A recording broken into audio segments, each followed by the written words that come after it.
Hello YouTubers, this is CD Mangeka here, and God, I'm hating not having Sony Vegas up and running right now. Oh gosh. Ugh. I've been really peeved a little bit that I can't make a video commentary that looks really good. I mean, I got Roxio here that I can, which is what I used to make commentaries with, but I don't want to, sacrifice the quality of the video when I can just, have to wait for another 5 hours for my mom to get home so I can get her administrator permission to, install this program, do this thing here, change the date and time, whatever I have to do to get Sony Vegas up and running again. So I'm just going to be a little patient and wait on that, but instead, I'm also just going to decide to throw up a quick commentary.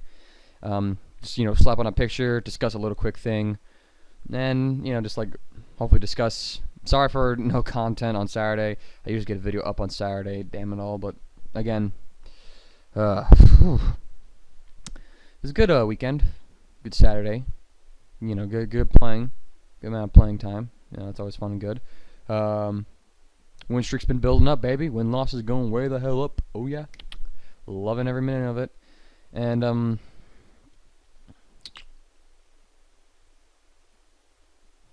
overall, it's pretty fun. Overall, really fun. I actually watched Live Free or Die Hard for the first time last night with my little brother. How can a man get his ass kicked so much and yet still kick that much ass? I just want to know that right now. Bruce Willis is awesome, dude. Fun movie. If you haven't seen it and you're in the mood for, it's very well written, actually. It's got, it's got a very good story to it, actually. Very good action stuff. A little borderline ridiculous in how much shit Bruce Willis survives, but then again, what do we care? We just want to see, action and ass kicking, so that's my little point of view there. And Monday, if I'm gonna get Sony Vegas to work tonight. Tonight it will work. And I got a commentary up and up and uploaded Monday. Whether my mom will upload it at her work, so it'll be uploaded in the middle of the afternoon, or if I'll have to upload it from home, in the morning, and hope the internet doesn't crash. That all depends on if she's going to work or not. So, but Monday there will be a commentary, and it will be Sony Vegas done. I'm gonna get that thing to work tonight. And if I don't get it to work, something unexpected just came way the hell up, or I didn't get a certain thing to work, or whatever. So, actually I want to use the rest of this commentary here to kind of talk a little bit about the CTF type game in Black Ops. I actually have a very competitive CTF game that my party played. It was a Team TAC CTF game, and it was very gut-wrenching, alright? It's a fun game to watch.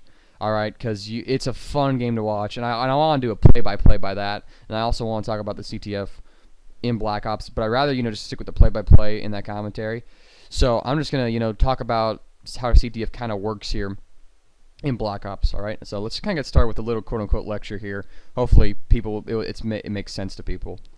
So CTF, is kind of a bit more of a popular game type, maybe not so popular as compared to like Demolition, Search and Destroy, or Domination in the Call of Duty series. It's been around probably since I want to say Modern Warfare 2.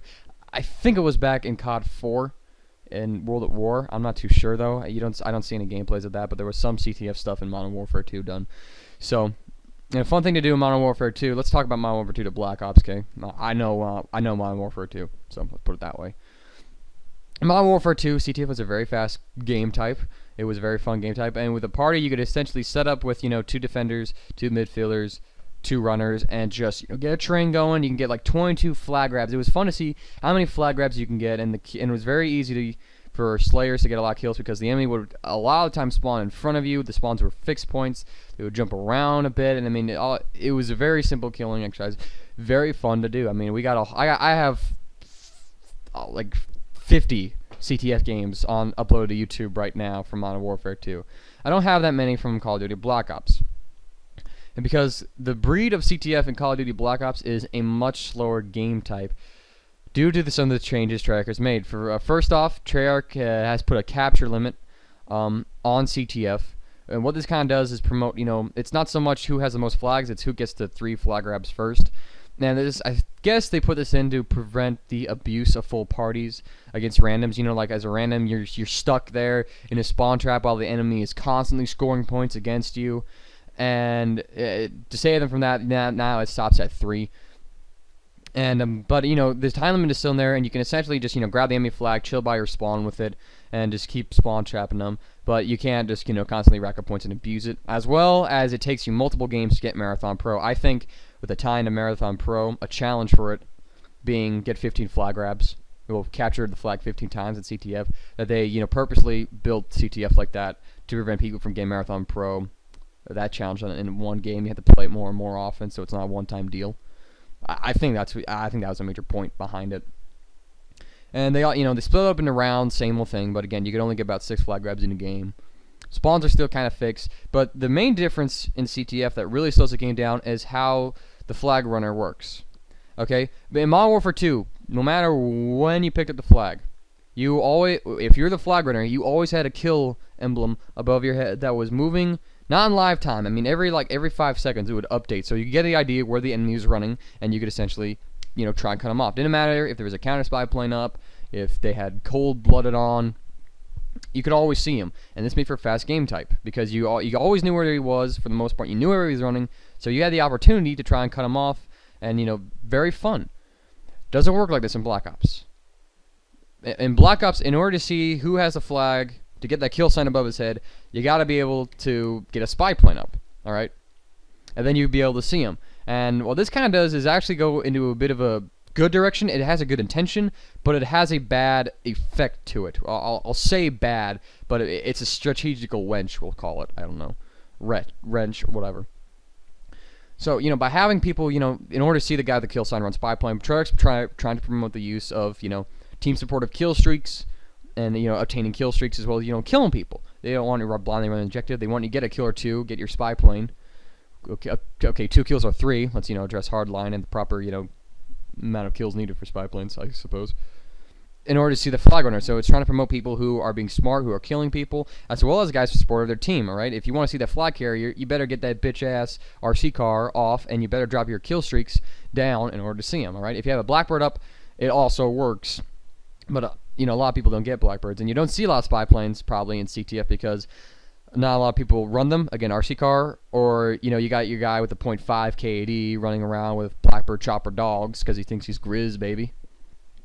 Oh my gosh, I hate those kind of people. I'm pretty sure. I wonder how many randoms actually do run those high kill streaks. I want to see what kill streaks those guys run. That would be very interesting for me. So, moving on though. But by making the kill sign work like that, you've actually promoted the usage of Ghost. Because with Ghost, you will not ever be seen with the kill sign on no matter how many spy planes are up. And so you have no idea where this guy with the flag is running. No idea where the hell he's going. Okay? Hold on a second. I'm going to do a little cut here. Which you might not have noticed. I just said in the video time I had to stop the recording and reboot it up. It doesn't matter though. But you're promoting the usage of Ghost to this way. Okay, let's compare to all the other first tier perks, okay? Okay, so you got Hardline. Now, relative to playing the objective, not really, alright? Now, you got a guy who kills people, who knows the spawns and work with it. Yeah, I mean, Hardline's going to be the perk he uses. He's never going to touch the flag. That's fine, okay? So we're going to exclude him from the thing, from our little objective relevancy, we'll say, okay? Flak Jacket. Flak Jacket, not really important for playing the objective in CTF because there's not concentrated points for people to nade. There's no bomb for them to nade. There's no fixed flag to nade at. And, with the lack of the kill sign above your head, people aren't going to really cut you off with the miracle Semtex on the flag. Alright, Scavenger. Again, probably more of the Slayer kind of thing. Not really relevant to running the flag at all. Probably a guy who's trying to build a high kill streak, doesn't want to run out of ammo. That's probably what he's going to run, alright? So, Scavenger, not really relative to playing the objective. At least flag running, we'll say. Camping the flag in your base, that's playing the objective. So, that can work. But running it, let's address running it. So, running the flag, Scavenger, and Hardline, and Flak Jacket, not really worth it. Not really relevant. Lightweight. Now, Lightweight is probably going to be the second most used perk in CTF because, I mean, run faster, get that flag, no fall damage when you get a pro. I mean, it's the flag runner's perk, and it always has been. I mean, the class back in Modern Warfare 2, Marathon, Lightweight, Ninja. You can't do it now, and so it's going to be like Marathon, well, excuse me, like Lightweight, Sleight of Hand, or Steady Aim, and Marathon.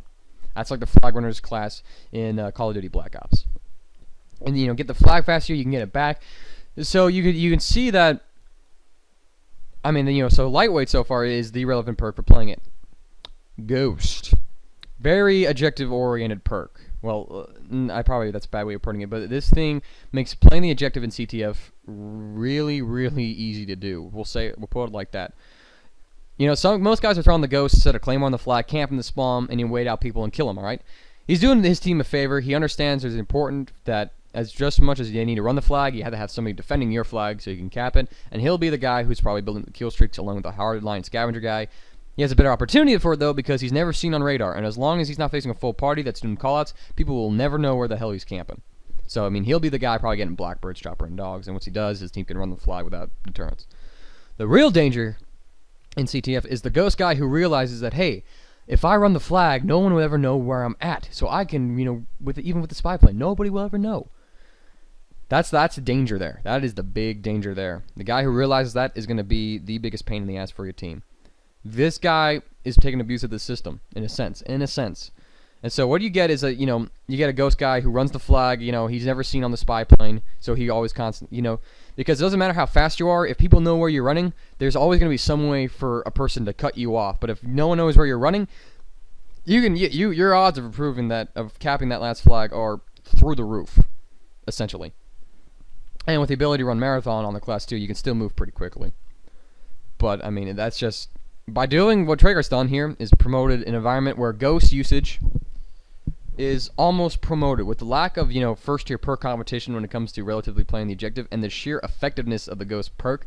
They promoted the usage of ghosts, and so, you know, CTF is kind of like a breeding ground for ghosts. People learn to use ghosts in CTF, and they'll take it to other game types because, you know, it works so well. I don't mean to flame on ghosts. I hate the perk. I mean, I try not to use it, but I can understand why people use it. Some people, you gotta keep one thing in mind. Call of Duty is a game where other people are playing. They're not trying to be bitches. Some of them are. But, I mean, for the most part, people are just trying to have fun with the game and do well. And some people need to fall on a crutch to do well in the game. Some people need that Ghost AK-74U rapid fire silencer warlord perk, you know, to do well at the game. And so you gotta be lenient with that, you know. And bullshit as it is, it's how people are. And so you gotta be tolerant of that in a sense. And, I mean, honestly, Ghost is an effective perk. You know, people bitch about Ghost because it is an effective perk. Anything that people bitch about, it's almost effective. The only thing that isn't really effective and people bitch about, second chance. That's just bitch, okay? But anything else that people bitch about that's effective, you know, Strela 3 shooting on air support, it's effective, it works. You know, camping, it's effective, it works a lot more than run and gunning. It takes a little more skill, I'll say, a little different mindset to run and gun than it does to camp. Camping is easier to do, it's a lot more, it's just easier. It's easier to be successful with that. And so Ghost is kind of like the same thing. It's easier to use, it's easier to work with, it's easier to be successful with. And so you throw that in as well as how CTF works, Ghost is going to be the mainstay perk in CTF. Basically now, what I want you guys to do is keep in mind on this little commentary lecture, I'll call it, about Ghost. And, you know, like in CTF, okay, keep that in mind for my for the video. For the gameplay, excuse me, I'm going to post up Monday. It's going to be a competitive CTF game. I want you to see how what it boils down to, how it works, and just keep this in mind. It's not a bitching video about Ghost. This is just kind of analyzing why Ghost is really probably the best perk to run in CTF. Okay, just because of the changes that Treyarch made. Anyways, I'm sorry for the lack of video here, guys. I hope you don't mind it at all. Hope you enjoyed this lecture, commentary, whatever it is. I will try to get a video commentary up on Monday with Sony Vegas. Keep that in mind. If you like the video, throw it a like rating, and I'll catch you guys Monday, and let's get more videos.